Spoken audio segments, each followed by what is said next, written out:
Hey guys, welcome to success galore. Success galore में आपका हार्दिक स्वागत है। आज हम क्या करेंगे? आज हम इस वीडियो में 8 तारीख के यानी कि आज के दिन के करंट अफेयर्स करेंगे। गाइस, अगर आपने चैनल अभी तक सब्सक्राइब नहीं किया है then please subscribe the channel and hit the bell icon. चलिए आज के मोटिवेशन के साथ शुरुआत करते हैं। आज का मोटिवेशन क्या है? Sometimes we are tested not to show our weaknesses but to discover our strengths. कभी कभी क्या होता है, हमें टेस्ट किया जाता है लेकिन वो हमें हमारी वीकनेस दिखाने के लिए टेस्ट नहीं किया जाता, वो हमें हमारी स्ट्रेंथ जो है उनको डिस्कवर करने के लिए टेस्ट किया जाता है। So find your strength and go ahead. चलिए आज के पहले क्वेश्चन के साथ शुरुआत करते हैं।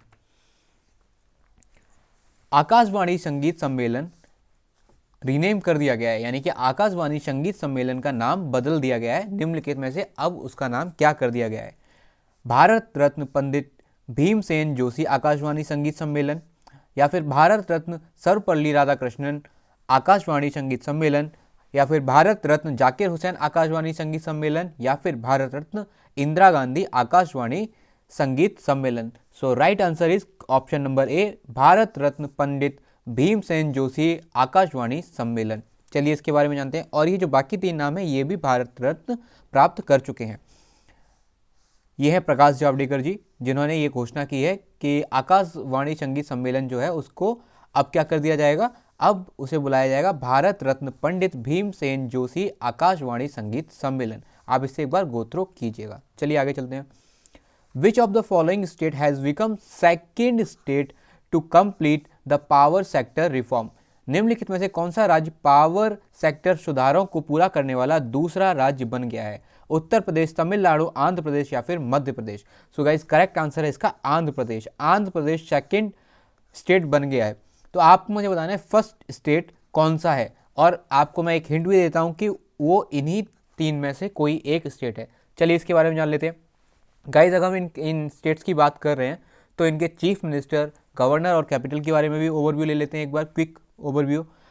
उत्तर प्रदेश के जो सीएम हैं वो हैं योगी आदित्यनाथ, बनवारी और एक्सट्रीमली सॉरी आनंदीबेन पटेल इनकी यहाँ की गवर्नर हैं, और वो मध्य प्रदेश की भी गवर्नर हैं, और लखनऊ यहाँ की कैपिटल है। अगर हम तमिलनाडु की बात करें तो तिरुएतावत्ती के पालनीस्वामी यहाँ के चीफ मिनिस्टर हैं, चेन्नई यहाँ की कैपिटल है, और बनवारी लाल पुरोहित कौन है? यहाँ के गवर्नर।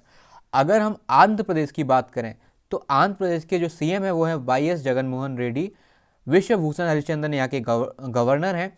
यहाँ की capital according to India Hyderabad है एंड प्रपोज कैपिटल अमरावती है। बट अगर आप आंध्र प्रदेश की वेबसाइट पर जाएंगे, गवर्नमेंट की वेबसाइट पर जाएंगे तो वहाँ इसकी 3 कैपिटल मिलेंगी। अमरावती जो कि लेजिस्लेटिव कैपिटल है, विशाखापत्तनम जो कि एग्जीक्यूटिव कैपिटल है, और कुरनूल जो कि जुडिशियल कैपिटल है। अगर हम मध्य प्रदेश की बात करें, शिवराज सिंह चौहान यहाँ के सीएम है, और भोपाल यहाँ की राजधानी है, और आनंदीबेन पटेल जो कि उत्तर प्रदेश की भी गवर्नर है वो मध्य प्रदेश की गवर्नर है। चलिए इसके बारे में जान लेते हैं एक बार। ये आर्टिकल आप इससे एक बार गो थ्रू जरूर कीजिएगा। चलिए एक बार अब हम आंध्र प्रदेश की बात करें तो इसकी लोकेशन भी देख लेते हैं। ये है इंडिया का मैप, और ये इसरो की जो भुवन ऐप है उससे अभी ये लिया है, और ये देखिए यहाँ पर ये आंध्र प्रदेश है, ठीक है।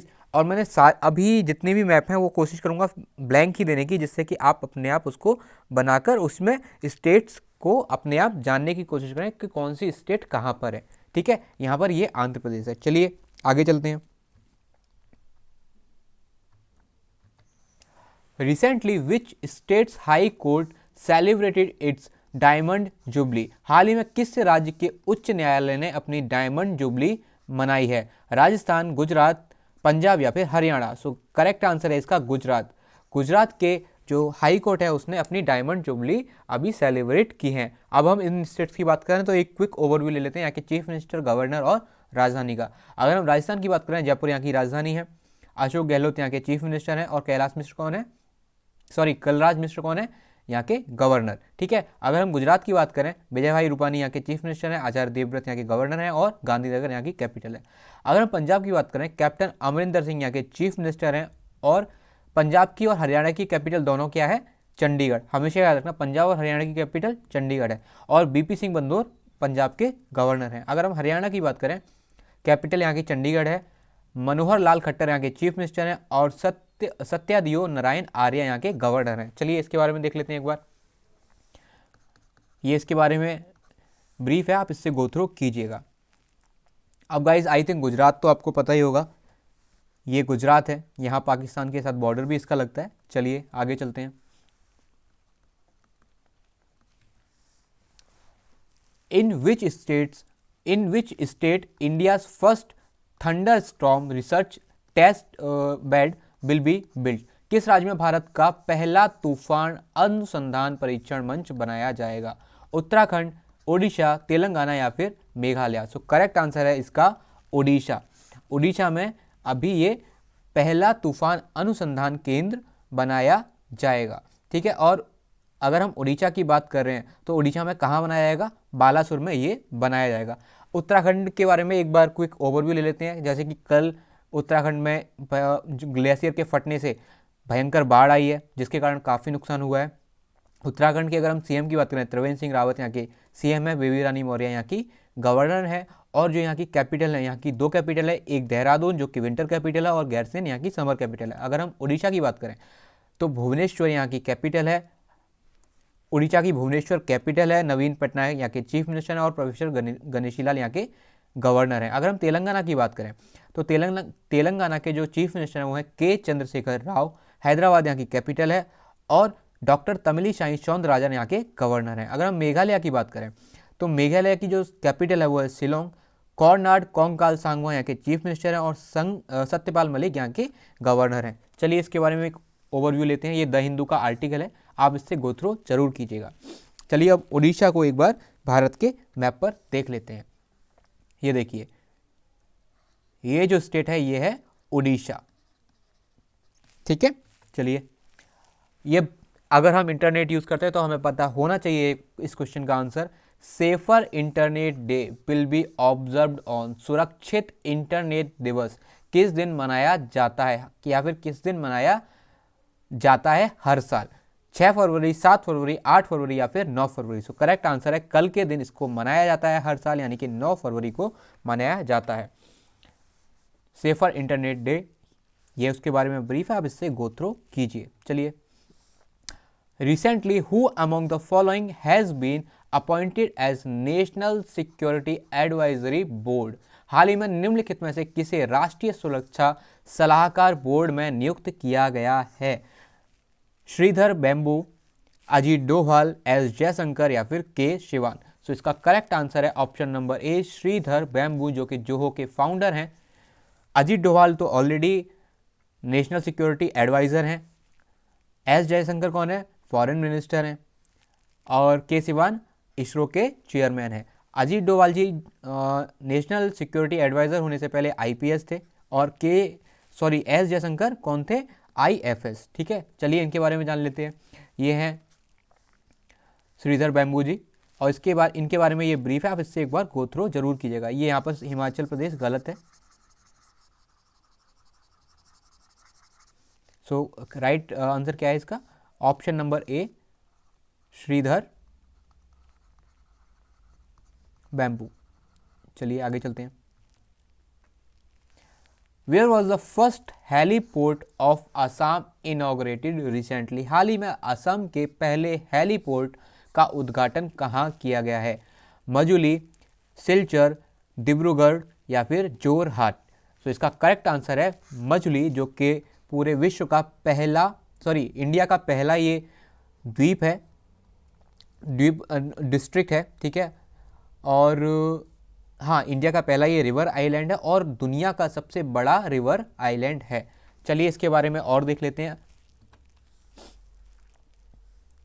जो सर्बानंद सोनोवाल जी हैं वो कहाँ के चीफ मिनिस्टर हैं? वो आसाम के चीफ मिनिस्टर हैं। चलिए, आसाम की कैपिटल क्या है? आसाम की कैपिटल है दिसपुर, और यहाँ के गवर्नर कौन है?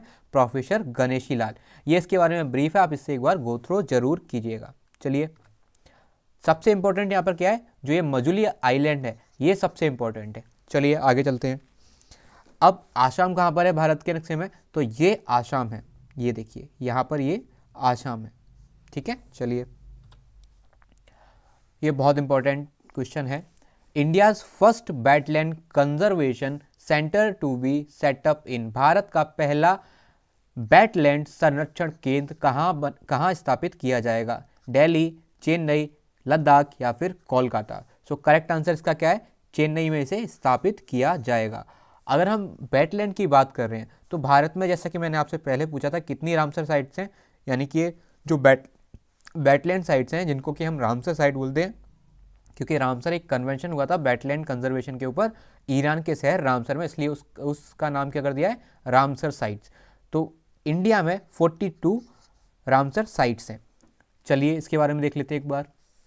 ये टाइम्स ऑफ इंडिया का आर्टिकल है और इससे आप गो थ्रू जरूर कीजिएगा, ये उसके बारे में ब्रीफ है। चलिए आगे चलते हैं। अब जब ये चेन्नई की बात हो रही है, चेन्नई कहाँ की कैपिटल है, जैसा कि मैंने अभी आपको थोड़ी देर पहले बताया था, तमिलनाडु की। और तमिलनाडु कहाँ पर है, केरला के जस्ट बराबर में, यानी कि ये तमिलनाडु है। ठीक है, चलिए अगला क्वेश्चन है, विच of the following bank launched a scheme named FED first, यानी कि फेड फर्स्ट। फेडरल बैंक ने किया है, फेडरेशन बैंक ने किया है, FBI ने किया है, या फिर FCI ने किया है। तो इसका करेक्ट आंसर है ऑप्शन नंबर ए, फेडरल बैंक। फेडरल बैंक ने इसे किया है। ये इसके बारे में ब्रीफ है, आप इससे गो थ्रू जरूर कीजिएगा। ये एक तरीके से सेविंग अकाउंट है बच्चों के लिए। ठीक है, अगर हम फेडरल बैंक की बात कर रहे हैं तो ये इसका हेडक्वार्टर कहाँ है, इसका हेडक्वार्टर है केरला में, अलुवा नामक जो शहर है वहाँ पर इसका हेडक्वार्टर है। इसके MD कौन है, श्याम श्रीनिवासन इसके MD हैं। इसकी स्थापना कब हुई थी, इसकी स्थापना हुई थी 1931 में। इस 1931 में जब ये स्थापना हुई थी तब इसे बोला जाता था त्रावणकोर फेडरल बैंक। उसके बाद जो RBI एक्ट था 1934, उसके सेकंड जो शेड्यूल हुआ था उसमें इसको 1970 में इसका नाम चेंज करके क्या कर दिया था, फेडरल बैंक। ये इसके बारे में ब्रीफ है, आप इससे गो थ्रू जरूर कीजिएगा।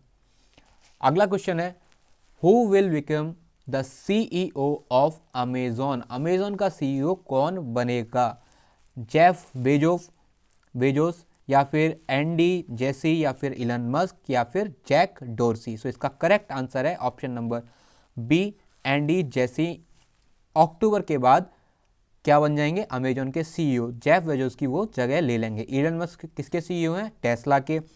जैक डोरसी किसके CEO हैं, ट्विटर के। चलिए आगे चलते हैं। ये हैं एंडी जेसी जो अमेजॉन के CEO बन जाएंगे, और जो जेफ बेजोस हैं वो क्या बन जाएंगे, executive chairman. RBI appointed external professional IT firm to audit which banks IT infrastructure. Again sorry, ये हिंदी गलत है। ICICI बैंक, मैं आपको इसकी हिंदी बता देता हूँ। RBI ने किस बैंक के जो IT इंफ्रास्ट्रक्चर था उसको ऑडिट करने के लिए बाहर की एक प्रोफेशनल IT फर्म को अपॉइंट किया है। ICICI बैंक, एक्सिस बैंक, या फिर HDFC बैंक, या IDFC बैंक। सो इसका करेक्ट आंसर है ऑप्शन नंबर सी, जो कि इंडिया की सबसे बड़ी प्राइवेट बैंक है HDFC बैंक। उसके IT इंफ्रास्ट्रक्चर को ऑडिट करने के लिए बाहर की external professional IT firm appoint की है। गाइस, मैंने इनके आपको पिछली वीडियो में CEO या MD और इनकी स्थापना कब हुई थी वो बताया था, तो आप एक बार अपने आप को रिमाइंड कीजिए। अगर आपको नहीं आता, answer me in the comment section, मैं आपको फिर से ये बताऊंगा। ठीक है, चलिए आगे चलते हैं। ये उसके बारे में एक ब्रीफ है, द हिंदू का ये आर्टिकल है, आप इससे गो थ्रू कीजिएगा। अगला क्वेश्चन है, रिसेंटली EIU की जो डेमोक्रेसी इंडेक्स थी वो न्यूज़ में थी, और उसके जो मैनेजिंग डायरेक्टर हैं वो कौन है, who is the managing director of EIU। Robin view, सुंदर पिचाई, सत्या नडेला, या फिर टिम कुक। तो अगर आप थोड़ी सी भी अवेयरनेस की नॉलेज, जनरल अवेयरनेस की नॉलेज रखते हैं या फिर आप फॉलो करते हैं तो इसका आंसर आपको पता है। सुंदर पिचाई कहाँ के हैं, गूगल के हैं CEO। सत्या नडेला माइक्रोसॉफ्ट के CEO हैं। टिम कुक एप्पल के CEO हैं। तो फिर बचा क्या, रॉबिन व्यू। ये किसके MD हैं, ये हैं EIU की मैंने आपको फुल फॉर्म बताई थी पिछली वीडियो में। आप आंसर कीजिए कमेंट सेक्शन में कि EIU की फुल फॉर्म क्या है। ये हैं, वैसे आपको यही मिल जाएगी अगर आप कोशिश करेंगे थोड़ी भी जानने की। ये देखिए आंसर आपको यही मिल गया, ये है रॉबिन व्यू। अब EIU जो है वो इतनी चर्चा में क्यों थी, क्योंकि इसने जितनी भी डेमोक्रेसी थी, ठीक है, तो उनको रैंकिंग की थी, टोटल 167 कंट्रीज़ की रैंकिंग की थी। उसमें से सबसे टॉप किया है नॉर्थ कोरिया ने, बॉटम से टॉप किया है, यानी कि 167 नंबर उसका नॉर्थ कोरिया का है। टॉप किसने किया है? नॉर्वे ने टॉप किया है। इंडिया की रैंक क्या थी? इंडिया की रैंक 53rd थी, जो कि पिछले साल 51 थी, उससे गिर के 53rd हो गई है।